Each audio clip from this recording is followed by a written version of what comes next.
Good morning students. आज के इस वीडियो से हम लोग स्टार्ट करने वाले हैं एक नया चैप्टर जिसका नाम है रॉक्स। और इस चैप्टर में हम लोग कई सारे टॉपिक्स पढ़ेंगे जो कि रॉक से ही रिलेटेड हैं। तो एक बार देख लेते हैं वो टॉपिक कौन कौन से हैं। सबसे पहले रॉक्स की डेफिनेशन तो हम देखेंगे ही, टाइप्स ऑफ रॉक्स देखेंगे, characteristics of each type of rocks, उनके बारे में भी बात की जाएगी, एंड इकोनॉमिक सिग्निफिकेंस क्या है रॉक्स का वो भी देखेंगे, और रॉक साइकिल भी देखेंगे।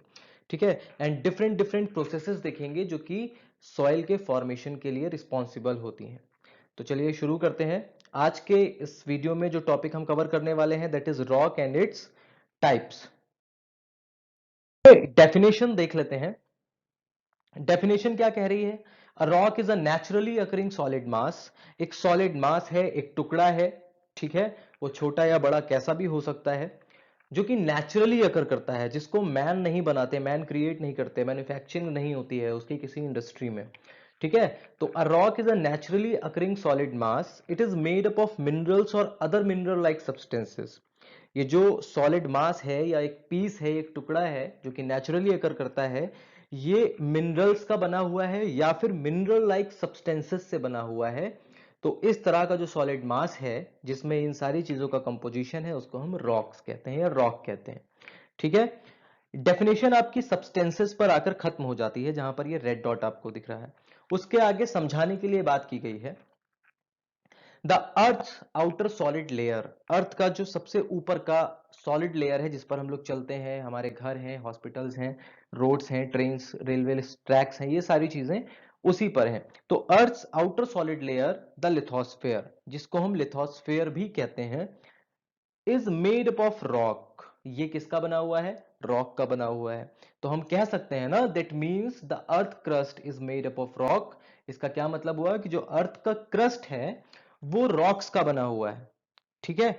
एंड ये जरूरी नहीं है कि रॉक हमेशा अर्थ सरफेस के ऊपर ही मिले। कभी कभी ये जमीन के अंदर भी मिल जाते हैं और कभी कभी ओशन फ्लोर पर भी मिलते हैं। तो rock is often covered by soil और वाटर। कभी कभी पानी के नीचे या जमीन के नीचे कई फीट नीचे तक मिलते हैं देखने के लिए हमें रॉक्स। नाउ यहां पर आप देखिए इस पिक्चर में टाइप्स ऑफ रॉक। बेसिकली यहां पर 3 टाइप्स ऑफ रॉक होते हैं, इग्नियस, सेडिमेंट्री एंड मेटामॉर्फिक। ठीक है। अब क्योंकि ये पिक्चर्स हैं, ये डायग्राम नहीं है, तो आप इसको ड्रॉ नहीं कर सकते हैं, लेकिन आप जब टाइप लिखेंगे तो उनके नीचे ये 4 4 नाम लिख लीजिएगा। 5 दिए हैं तो 5 लिख लीजिएगा। जैसे कि इग्नियस में granite, scoria, pumice and obsidian. Sedimentary में sandstone, limestone, shale, conglomerate, gypsum. Metamorphic में marble, slate, quartzite and gneiss. ठीक है। ये सारे नाम आप एग्जाम्पल में लिखेंगे। तो there are 3 types of rocks. First is igneous, second is sedimentary, third is metamorphic. ठीक है। नाउ अब देखिए एक चीज है कि मिनरल एंड रॉक, ये अक्सर देखने में लोग कंफ्यूज हो जाते हैं, पहचान नहीं सकते इसको कि क्या मिनरल है और क्या रॉक है। क्यों? क्योंकि ये देखने में एक जैसे हैं। क्या सिमिलैरिटी है भाई? बोथ और सॉलिड। अभी आपने पढ़ा था कि सॉलिड मास होता है, तो मिनरल भी सॉलिड है और रॉक्स भी सॉलिड है। तो कैसे पहचानेंगे वो अभी हम लोग डिफरेंस से पता कर लेंगे। दूसरी सिमिलैरिटी देखिए, बोथ आर नेचुरली अकरिंग। अब देखिए रॉक्स में भी आपने पढ़ा कि नेचुरली अकर करता है, मिनरल्स भी नेचुरली अकर करते हैं। अब दोनों ही सॉलिड हैं, दोनों ही नेचुरली अकर करते हैं, तो हम कैसे पहचाने? उसके लिए हमें डिफरेंसेस पढ़ने पड़ेंगे। ठीक है। ये डिफरेंसेस आप नोट कर लीजिएगा। आप चाहें तो ऐसे ही डायग्राम बना लें जैसा यहां पर दिख रहा है, या फिर आप नॉर्मल जैसे डिफरेंसेस लिखते हैं वैसे भी लिख सकते हैं। तो चलिए देखते हैं डिफरेंसेस क्या क्या हैं। सबसे पहले rocks. Rocks has a definite chemical composition. Rocks का एक केमिकल कंपोजिशन होता है कि भाई एक केमिकल ए है, एक केमिकल बी है, ए का परसेंटेज इतना है, बी का परसेंटेज इतना है। ये दोनों जब मिल जाएंगे तो एक स्पेसिफिक टाइप ऑफ रॉक बन जाएगी। ठीक है। एक डेफिनेट केमिकल कंपोजिशन है। बट मिनरल्स की बात करें तो ये एक इनऑर्गेनिक कंपाउंड है। ठीक है। इसमें कंपोजिशन नहीं होता है। फिर रॉक्स पर आते हैं। Colour is usually the same. Rocks को आप देखेंगे तो मिलते जुलते कलर की रॉक्स होती हैं हर जगह। ठीक है ना, ग्रेइश, ब्राउनिश, इसी तरह की देखने के लिए मिलेंगी। बट मिनरल्स का कलर सेम नहीं होता है, ये अलग अलग कलर में रेड, ग्रीन, ब्लू, येलो कैसे भी मिल सकते हैं। ठीक है। रॉक्स की बात करें तो usually have a shape, rock का एक शेप होता है, एक स्ट्रक्चर होता है। अगर आप यहाँ पर ये स्लाइड देख रहे हैं तो आपको बैकग्राउंड में कुछ ना कुछ पिक्चर्स दिख रही होंगी, ठीक है। उन पिक्चर्स को देखिए, इनका एक स्ट्रक्चर है, ये सब रॉक्स हैं, ठीक है। बट जो हमारा मिनरल है उसका कोई शेप नहीं होता है, ठीक है। कभी कभी तो पाउडर में भी मिल जाता है मिनरल। रॉक्स में कोई फॉसिल नहीं होते, बट मिनरल में फॉसिल होते हैं, ठीक है। अब रॉक्स कैसे बनता है, रॉक्स में तो मिनरल होते हैं, मिनरल्स का कंपोजिशन होता है रॉक्स। तो ये डिफरेंसेस हैं। अगर आपको ये डिफरेंसेस पता है तो आप इजीली डिफरेंशिएट कर लोगे बिटवीन रॉक्स एंड मिनरल्स, ठीक है। और ये सिमिलैरिटीज ध्यान में रखिएगा। अभी हम लोग देख लेते हैं क्लासिफिकेशन ऑफ रॉक्स। देखिए अभी हमने टाइप्स ऑफ रॉक्स पढ़ा, उसको थोड़ा सा यहां पर डिटेल में देखते हैं।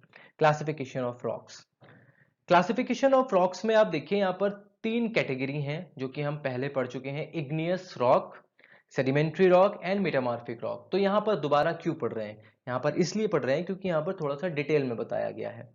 इग्नियस रॉक को हम प्राइमरी रॉक भी कहते हैं। क्यों कहते हैं, वो इसलिए कहते हैं कि जब अर्थ बनी थी, ठीक है ना, अर्थ का जो अर्ली फेज था, जब अर्थ बन रही थी, कोई भी इंसान या कोई भी लिविंग ऑर्गेनिज्म नहीं था यहां पर, तो सबसे पहले जो रॉक फॉर्म हुई थी वो इग्नियस रॉक थी, इसीलिए इसको प्राइमरी रॉक कहते हैं, ठीक है। और प्राइमरी रॉक से ही सेकेंडरी रॉक बनी है जो कि सेडिमेंट्री रॉक है। भाई प्राइमरी रॉक बनने के बाद इसके ऊपर वेदरिंग हुआ, इरोजन हुआ, ट्रांसपोर्टेशन हुआ, और फिर डिपोजिशन हो गया, डिपोजिशन हो गया, एक्यूमुलेशन हो गया, सॉलिडिफिकेशन हो गया, और फिर सेडिमेंट्री रॉक बन गई, ठीक है। तो प्राइमरी रॉक से सेकेंडरी रॉक बनी है जिसको हम सेडिमेंट्री रॉक कहते हैं। एंड उसके बाद ये सेकेंडरी एंड प्राइमरी यानी कि इग्नियस एंड सेडिमेंट्री दोनों के ही फॉर्मेशन में चेंज हो गया है due to pressure and temperature, और इन दोनों से बदल कर क्या बनी है, मॉडिफाई होकर बनी है मेटामॉर्फिक रॉक, ठीक है। अब फिर से इग्नियस रॉक पर आते हैं। इग्नियस रॉक के दो टाइप्स यहां पर बताए गए हैं। First is intrusive, second is extrusive. देखिए इंट्रूसिव में यहां पर ई लगा लीजिएगा लास्ट में, शायद टाइपिकल मिस्टेक है। इंट्रूसिव क्या होता है भाई, अंडर द अर्थ सरफेस या बिलो द अर्थ सरफेस जो आपको इग्नियस रॉक देखने के लिए मिलती है, ठीक है, उसको हम क्या कहते हैं, इंट्रूसिव। अब एग्जांपल के लिए मान लीजिए वॉल्केनिक इरप्शन हो रहा है तो बहुत सारा जो लावा है वो बाहर निकला है, मैग्मा बाहर निकल आया है, लेकिन कुछ अंदर भी रह गया है। तो जो अंदर रह गया है वो वहां पर सॉलिडिफाई हो जाएगा, रॉक बन जाएगा। तो वो जो अंदर रह गया है उसको हम बोलेंगे इंट्रूसिव। एग्जाम्पल के लिए ग्रेनाइट, ग्रेनाइट कहाँ मिलती है, वॉल्केनिक इरप्शन जो होता है उस माउंटेन के अंदर सॉलिडिफाई हो जाती ग्रेनाइट, ठीक है। एक्सट्रूसिव की बात करें, एक्सट्रूसिव का मतलब आउटर सरफेस पर जब आ जाता है, एक्सटर्नल सरफेस पर आ जाता है हमारा मैग्मा, और जमीन पर आने के बाद सॉलिडिफाई होता है, उसको हम बेसाल्ट कहते हैं। क्लियर। नाउ सेडिमेंट्री रॉक पर आ जाते हैं। सेडिमेंट्री रॉक तीन तरह से बनती है, मैकेनिकली, केमिकली एंड ऑर्गेनिकली, ठीक है। मैकेनिकली क्या होता है भाई, किसी भी प्री एग्जिस्टिंग रॉक में, यानी कि जो पहले से बनी हुई रॉक है उसमें डिसइंटीग्रेशन हो जाए, वो टूट फूट जाए, और फिर आपस में कंबाइंड हो जाए वो सारा टूटा हुआ जो भी सेडिमेंट है और एक नई रॉक बना ले, उसको हम कहेंगे mechanically formed sedimentary rock. For example sand stone, भाई सैंड अलग अलग जगह से आती है और फिर आपस में एक्यूमुलेट होकर सॉलिडिफाई हो जाती है और फिर सैंडस्टोन बन जाता है, ये मैकेनिकली फॉर्म है। केमिकली फॉर्म का मतलब क्या है कि कोई एक पहले से रॉक है, प्री एग्जिस्टिंग रॉक है, उसके ऊपर पानी बरसात का आ जाता है और वो रिएक्ट करने के बाद ना पानी में घुल जाती है रॉक।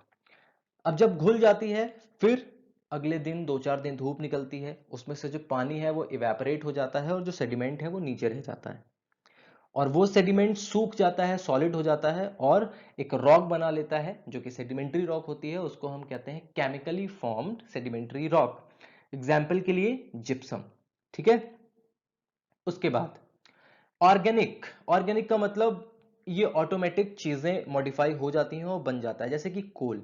भाई किसी भी तरह का पेड़ पौधा जो जमीन के नीचे हजारों सालों लाखों सालों से दबा हुआ है वो अपने आप कन्वर्ट होकर कोल बन जाता है, ऑर्गेनिक है। लाइमस्टोन कैसे बनता है भाई, लाइमस्टोन जो भी एनिमल्स हैं, लिविंग ऑर्गेनिजम्स हैं, वो जब मर जाते हैं, डिकम्पोज हो जाते हैं, उनका जो बोन है ठीक है, उनकी जो हड्डियां हैं वो चेंज होके लाइमस्टोन में कन्वर्ट हो जाती हैं। ठीक है, और तीसरा आता है हमारा मेटामॉर्फिक रॉक, जो कि आपको पता है कि जब इग्नियस और सेडिमेंट्री में चेंजेस होते हैं प्रेशर और टेम्परेचर में, तो उसके बाद ये बनती है, जिसके बारे में हम आगे डिटेल से बात करेंगे। ये जितनी भी यहाँ पर रॉक्स हैं इन सब के बारे में डिटेल से बात की जाएगी आने वाले वीडियो में। तो आज के वीडियो में बस इतना ही। So much. और नोट्स आप बना लीजिएगा, कोई कंफ्यूजन हो तो आप कमेंट बॉक्स में पूछो, I will try to reply कि आपका आंसर दे सकूं। अदरवाइज क्लास में तो हम आप मिलने ही वाले हैं, तो वहां पर बात होगी। तब तक के लिए घर पर रहिए, सुरक्षित रहिए और सभी का ख्याल रखिए, अपना भी ख्याल रखिए। और आज के लिए बस इतना ही। Thank you so much.